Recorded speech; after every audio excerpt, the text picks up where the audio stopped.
I was stunned when I heard those words denying my request for paid leave. It seemed like a constant challenge from my superior. Despite my frustration, I decided not to return.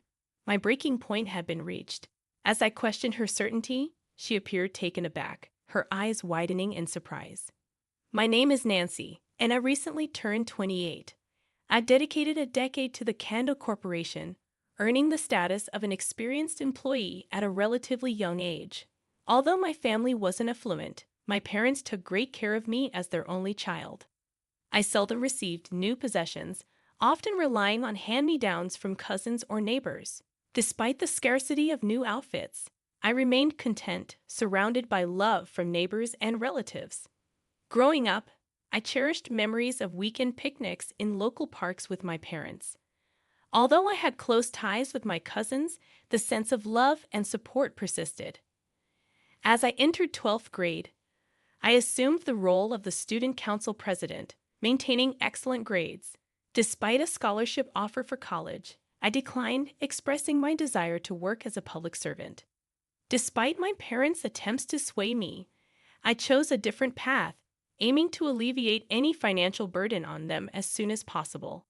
However, my life took an unexpected turn when my father was diagnosed with a severe illness and eventually passed away, leaving me unable to repay his kindness. In the absence of my father, I took on the responsibility of caring for my mother and continued to reside with her amidst the hustle and bustle of daily life. Time passed swiftly as I navigated the various facets of working life. After 5 years, I had established myself as a respected figure in the office, leading a comfortable life. I was entrusted with training newcomers and occasionally acting on behalf of my boss. The bonuses were substantial, allowing me to contribute around $600 monthly to support my parents. In my personal life, I enjoyed outings with friends, colleagues, and my boyfriend. However, a shift occurred when our manager was transferred, and a new manager, rumored to be the president's daughter, took charge. Speculation suggested she had been enjoying a life of leisure, relying on her father's wealth. The president, unwilling to stand by and watch, decided to impart some life lessons by placing her in a responsible position. Only the president and I were privy to this information. Despite her privileged background, many in the company, aware that she lacked real-world experience and was hired due to her connections, viewed her with skepticism. The work environment grew tense, and the atmosphere became increasingly stifling. Little did I anticipate that the trouble would eventually find its way to me, and it did when I made her a cup of hot coffee upon her request. Is this some kind of attempt to irritate me? I prepared it exactly as you instructed. I replied calmly as she glared at me. In response, she angrily threw the hot coffee in my direction, and I couldn't avoid it. Wincing in pain, I held my right arm, now splashed with coffee, and shot a defiant glare back at her. "How is this according to my instructions?" she retorted. "I asked for it warm with extra milk and sugar." "I made it warm with 2 glasses of milk and 2 scoops of sugar." I defended myself. However, she insisted.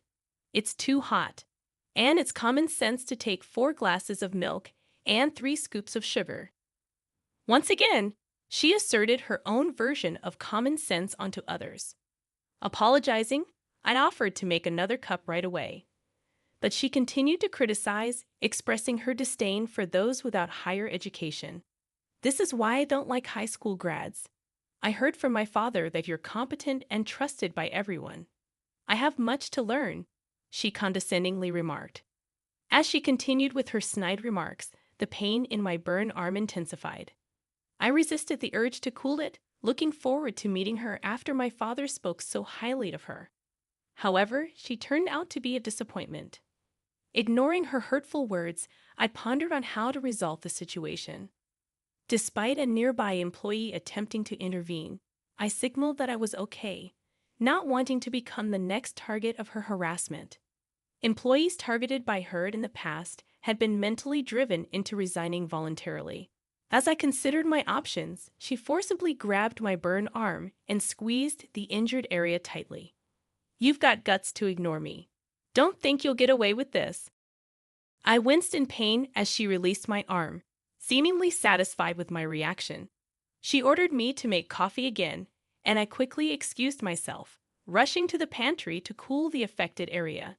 The incident left a lasting mark despite my immediate visit to a dermatologist and the prescribed ointment. To conceal it, I dressed in a way that hid the injury, avoiding unnecessary concern from my colleagues. From that day on, the harassment from her only intensified. During one instance, she criticized a document, throwing it at me with a red pen, pointing out mistakes. Frustrated, I sighed at her immature behavior. When I inquired about the issues in the document, she dismissed my questions, insisting that it needed to be redone due to its inadequacies. As a manager, I had been assigning tasks to her, drawing from my experience with new employees, but nothing seemed to get through to her. Her arrogance and refusal to accept mistakes frustrated me. She asserted her authority, declaring that as the manager, she shouldn't have to deal with such matters.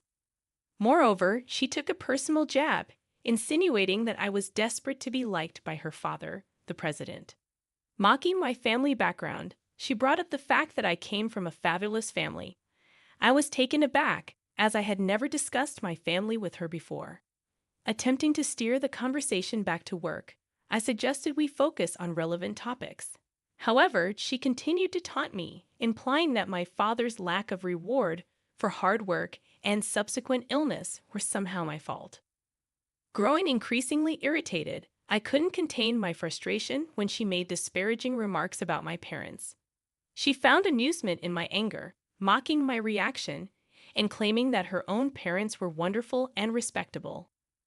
Unable to tolerate the disrespectful behavior any longer, I asserted that she, knowing nothing about my family, had no right to pass judgment. She quickly responded to the slight drop in my voice tone, revealing her true nature. "So that's your attitude, huh? Is it okay to have that attitude with the president's daughter?" She threatened to report my behavior to her father and painted a narrative of being mistreated by me.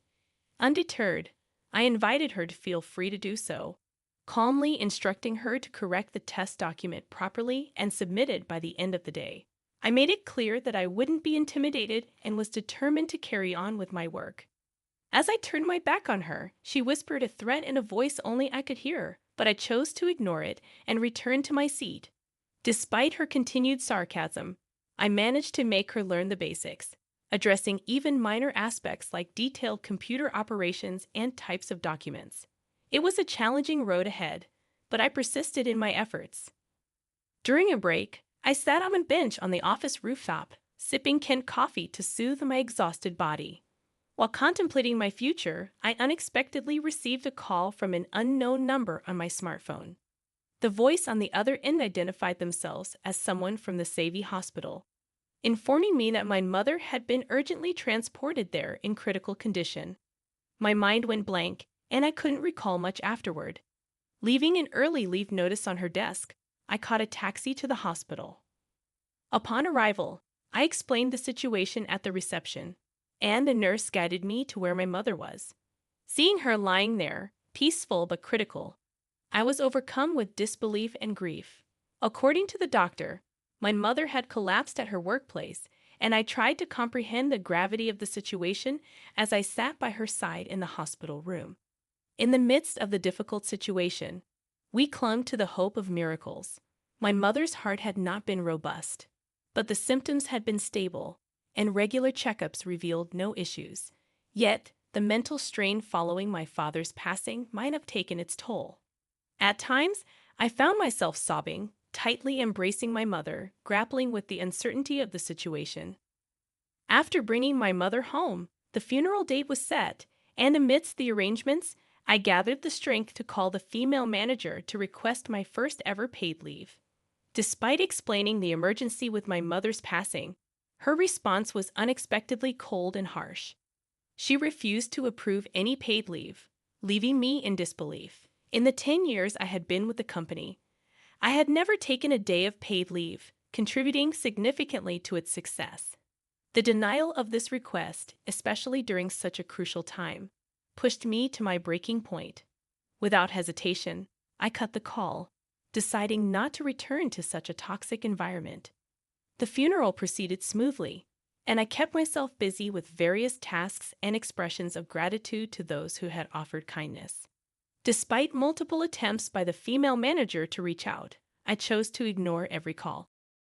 2 weeks later, I received a call from the president, prompting me to return to the office. Walking straight to the president's office, I encountered two sympathetic coworkers who offered their condolences. Grateful for their kindness, I expressed my intention to visit the president first. Upon entering the president's office, I apologized for the 2-week absence. Without sugarcoating anything, I laid out the harsh treatment I and other employees had endured from his daughter. I could sense the weight of the negative information about his own daughter impacting him. The president listened attentively to every word I said, offering a sincere apology for his daughter's actions. He acknowledged that he and his wife had spoiled her, resulting in the current situation. Seeing my awkwardness, the president smiled gently, expressing understanding as a parent.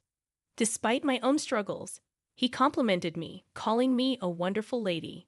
The president admitted his error in judgment regarding his daughter and informed me that he had spoken to those who had resigned in the past 2 weeks. He apologized for the chaos and revealed that since I stopped coming to the department, things had gone haywire. He shared that the entire team had recently staged a group protest, and he seemed genuinely troubled by the situation. I was taken aback when the president asked for my help. He explained that it was easy for him to have his daughter resign, but that alone wouldn't satisfy all the employees. He sought my assistance in resolving the matter, and after looking into the president's earnest eyes, I made up my mind to help. The sanctions against her began, marking the start of a process aimed at rectifying the situation. However, the exasperated female manager reached out, questioning the duration of my time off and urging me to return to the office. Reluctantly, I changed into my work clothes and headed to the office. To my surprise, the office was eerily quiet, devoid of any employees. It felt strange for a weekday, and as I mumbled to myself about the oddity of the situation, I heard yelling from a woman in my department. Peeking cautiously inside, I found her causing a disturbance. Confused, I asked what was going on, and she swiftly turned her attention to me, blaming me for everyone else's absence. I calmly responded, asking her not to shift the blame. She let me go but pushed me away, expressing her frustration and helplessness. It was evident that the situation had taken a toll on her. Her appearance was disheveled, with messy hair and chipped nail polish that she had ignored despite numerous reminders. The former female manager's downfall unfolded as she faced the consequences of her actions. In her disheveled state, with phrases here and there on her jacket, she looked nothing like the queen-like figure she once portrayed. Laughing at her predicament, I confronted her about her misuse of power and lack of real skills. Angered, she threatened to ban me from the company, but I countered with the suggestion that I'd stay if she resigned. Unfazed, she fired me, claiming she would take over the company. Despite her threats, I accepted the situation, bidding her farewell. However, my unexpected reaction seemed to catch her off guard. When she questioned if I realized I was fired, I calmly acknowledged it and began packing my things. As I made my way to my desk, she followed, desperate to salvage the situation. In a surprising turn, I educated her on the illegality of rejecting a justified paid leave request without a valid reason, highlighting the violation of labor laws. Her face turned ashen, realizing the gravity of the situation. I continued, emphasizing the importance of treating people with respect, regardless of differences. She tried to shift the blame, but I stood my ground, asserting her unfitness as a manager. As she shook with rage, our exchange escalated, with both of us throwing insults. The president intervened, revealing evidence of her deeds and dismissing her justifications. He expressed disappointment in her incompetence and the decline in performance under her lead. Despite her pleas, the president decided to transfer her to a rural town for reform. The former female manager's journey to redemption began, marked by a change in attitude and receptiveness to feedback. Despite an apology call, I declined her request to return. Meanwhile, The president personally invited those who had resigned to return, restoring peace and smiles to the workplace. I stepped into the vacant managerial role, overwhelmed but well supported by the employees. Compensation from the former female manager's salary, coupled with a settlement, brought comfort. Life took a positive turn as my boyfriend proposed, and we eagerly awaited the arrival of our child in the coming year. Despite the challenges, I embraced the new chapter in my life with gratitude and anticipation.